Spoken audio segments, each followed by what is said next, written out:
Buenas tardes.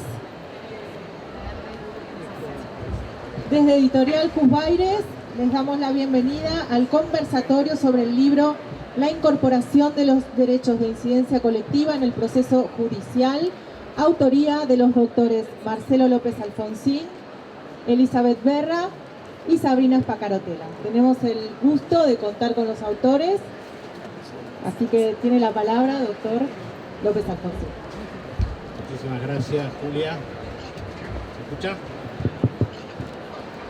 Quiero normalmente, primero que nada, agradecerle a la editorial Cusbaires.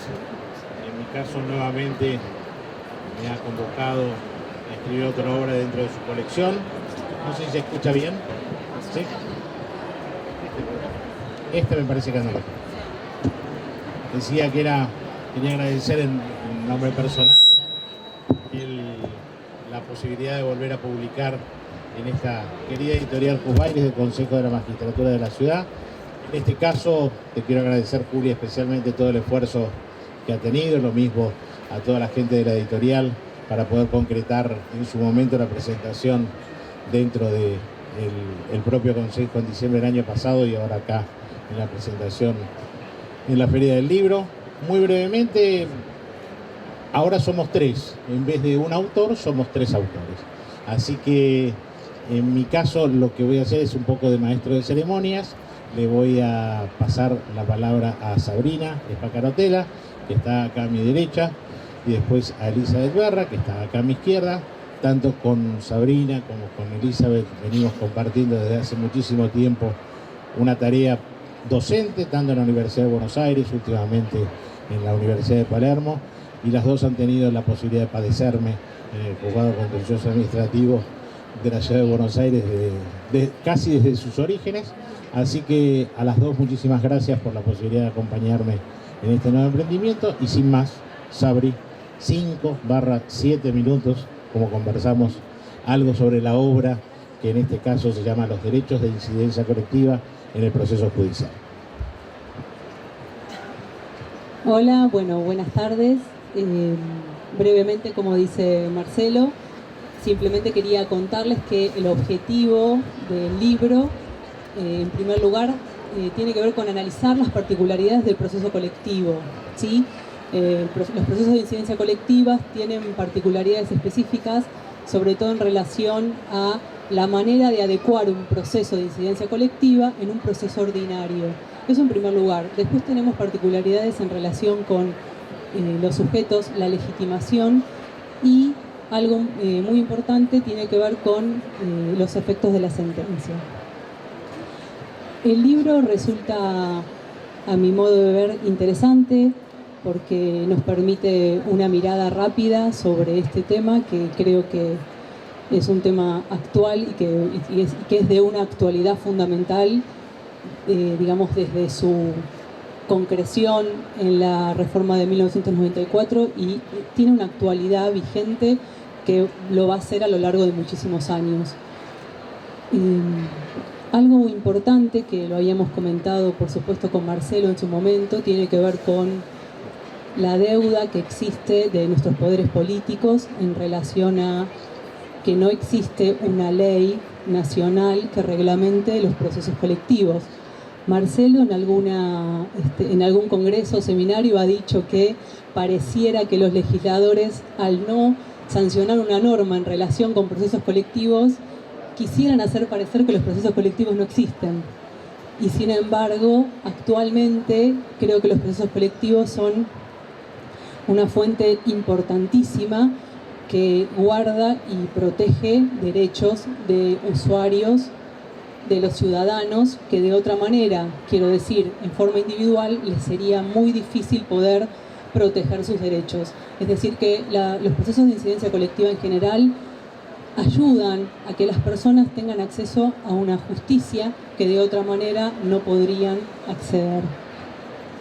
Además, es importante destacar que el Poder Judicial, en cabeza de la Corte Suprema de Justicia de la Nación, en relación con esta con la no existencia de una norma, ha querido suplir de alguna manera esta situación y en 2 oportunidades, a través de 2 acordadas, ha establecido un registro donde se inscriben los procesos colectivos y ha establecido un procedimiento. Que quiero decir, es algo, pero por supuesto no es suficiente porque necesitamos sí o sí una norma que reglamente estos procesos de incidencia colectiva y que haga que todos los habitantes puedan tener acceso a una norma clara, a un procedimiento claro, en donde las normas estén puestas a través de esa ley y no que el Poder Judicial, ponga las reglas del juego. Bueno, voy a pasarle la palabra a Elizabeth. Les agradezco muchísimo que hayan venido. Para mí es un honor haber podido participar de esta obra junto a Marcelo y junto a Eli. Son 2 personas a las que quiero muchísimo y conozco hace muchos años, así que este es mi debut como coautora. Espero que sea el inicio de muchas obras más. Gracias.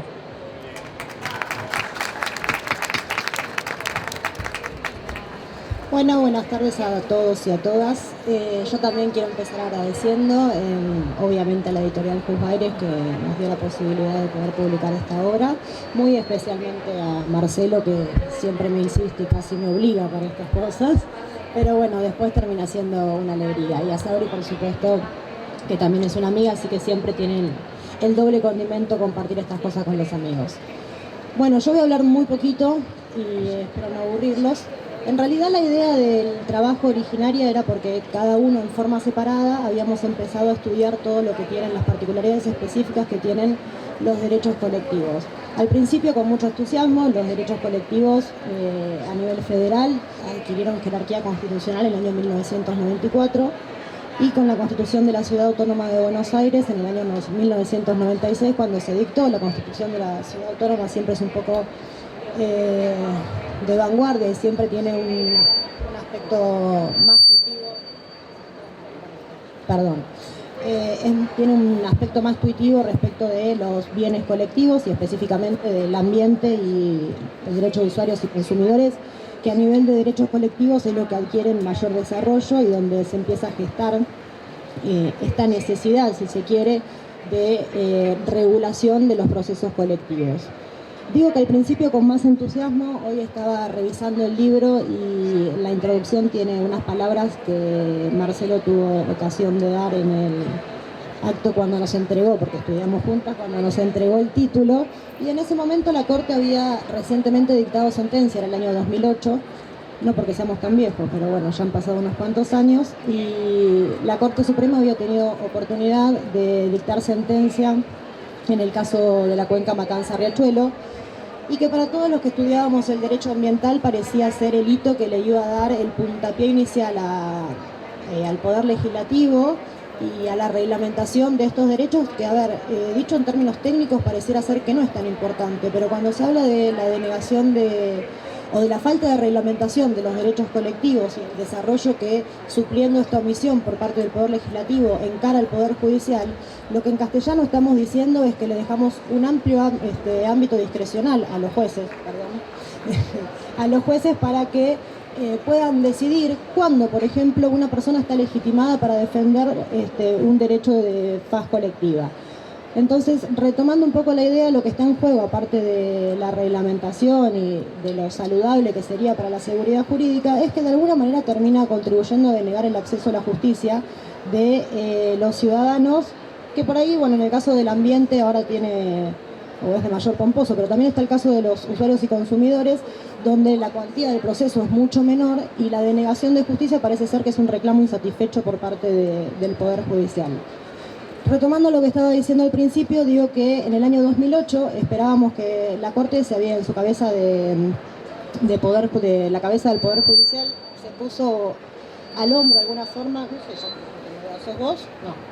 Se puso al hombro la reglamentación y rompiendo los cánones procesales que se encontraban vigentes, admitió la causa Mendoza y le dio una solución, podemos decirlo, no una solución definitiva, porque si no Marcelo después se va a enojar, pero le dio una solución. Sin embargo, la realidad es que del caso Mendoza también pasaron 10 años, el desarrollo, la ejecución de la sentencia del caso Mendoza no fue muy buena, y Hoy, lamentablemente, lo que hace 10 años celebrábamos, y era esto de que el Poder Judicial de alguna forma empezara a desarrollar las particularidades, los matices que tienen los procesos colectivos, hoy lo único que tenemos que decir de este lado es que es momento de que el Poder Legislativo tome su rol y reglamente de una vez por todas los procesos colectivos. Con lo cual, esta alegría y este entusiasmo que teníamos al principio es como que ha quedado a mitad de camino porque no ha podido consagrarse. Insisto, eso lo que hace es que en definitiva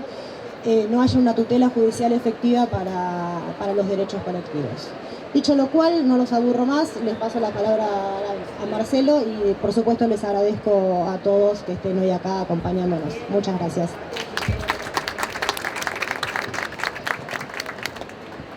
Bueno, nuevamente muchísimas gracias a Sabri, a Eli.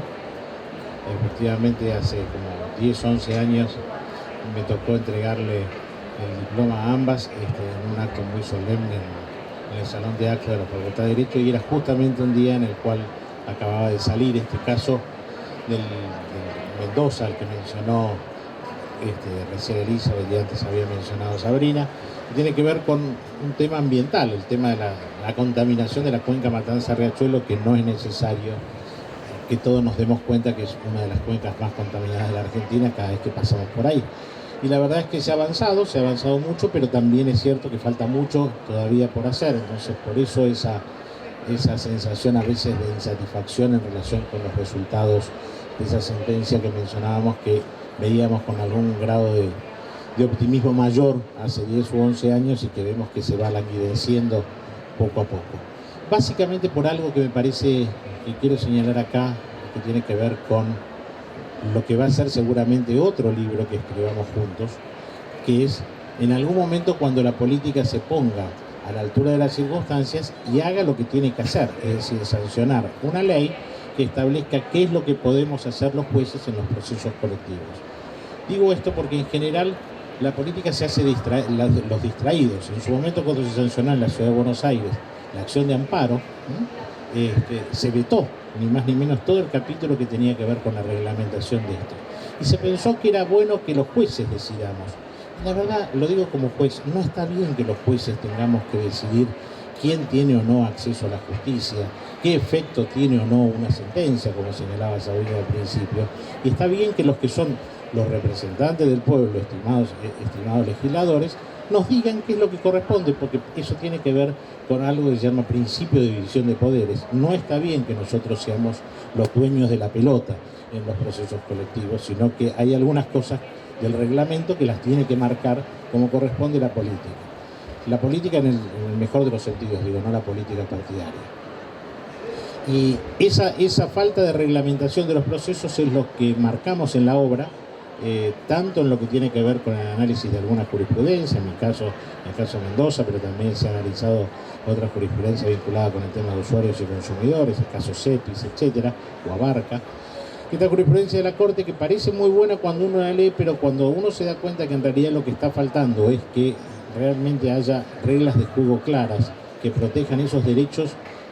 ¿Qué hablamos cuando hablamos de derechos de incidencia colectiva? Son esos derechos que no son de uno individualmente, sino que son como una especie de cuota parte de una gran torta que es de todos. Y el derecho tiene un problema para resolver los problemas que son de todos, porque en general, cuando algo es de todos, a veces el derecho dice, bueno, entonces es de nadie. Y no está bien, porque justamente los bienes colectivos tienen que ser en una parte de cada uno de nosotros. Esto lo vemos en el espacio público, lo vemos en un montón de cosas. La Ciudad de Buenos Aires, por suerte, tiene una jurisprudencia y tiene una justicia que avanzó mucho en la reglamentación efectiva de estos derechos en cada uno de los casos, pero sería bueno que tenga un marco legislativo, como lo señalaba. Cuando hablamos de derechos, no solamente hablamos en la Ciudad de Buenos Aires de ambiente o hablamos de consumidores, sino fundamentalmente hablamos muchas veces de patrimonio urbano, de patrimonio inmobiliario, las cuestiones que tienen que ver con el paisaje, las cuestiones que tienen que ver con el derecho a la ciudad, que es algo que está en todos y en cada uno de los habitantes que habitamos esta ciudad autónoma de Buenos Aires y que desde hace poco más de 25 años decidimos ser autónomos en el ejercicio de un poder constituyente que en su momento se dio en el año 1994 y que después se hizo carne en una constitución que se dictó en el año 1996. Falta mucho por hacer y lo que falta fundamentalmente es que todos nos pongamos las pilas, digamos en términos sencillos, que estemos a la altura de las circunstancias. Los que hoy tenemos que reglamentar algunos procesos, que seamos lo suficientemente amplios y generosos en lo que tiene que ver con el acceso a la justicia y en lo que tiene que ver con la prudencia también de nuestras decisiones para no desbancarnos de lo que son atribuciones muy específicas de un poder judicial que no puede cubrir todas las cosas y que tiene que cubrir aquella parte inevitable que tiene que ver con el control de los poderes políticos fundamentalmente y hacer realidad los derechos, como decía Elizabeth, de alguna forma la tutela judicial efectiva, esa idea que viene del derecho internacional de los derechos humanos, que en la ciudad de Buenos Aires está muy arraigada en toda su jurisprudencia, en el accionar de cada uno de los jueces, pero que tiene que ser efectiva en cada momento. Esto es lo que quisimos sintetizar en los aportes que, como decían las chicas, habíamos hecho individualmente cada uno, algunos analizando jurisprudencia, otros haciendo trabajos de investigación, otros analizando las reglamentaciones. Eso lo quisimos volcar en una obra de naturaleza no colectiva, pero por lo menos entre tres. La pensamos juntos, la armamos juntos, tuvimos el gusto de que la prologara un autor muy importante dentro del derecho procesal constitucional, que es Osvaldo Bossaini, que trabajó muchos de estos temas. Tuvimos la suerte, como les decía, que Editorial Cusbaires aceptara la idea. Le agradezco a Gerardo Filippelli también, le agradezco a Alejandra García, que de alguna forma tomaron esta idea para poderla hacer la realidad y, pues, como les decía antes, que Julio la llevara adelante con todo el equipo de la editorial. Para nosotros nuevamente es un gusto poder estar acá y esperemos que cuando hagamos esa presentación de esa otra obra tenga que ver con alguna asignatura pendiente y para lo cual esperamos que ahora sí la política esté una vez más a la altura de las circunstancias. Muchísimas gracias.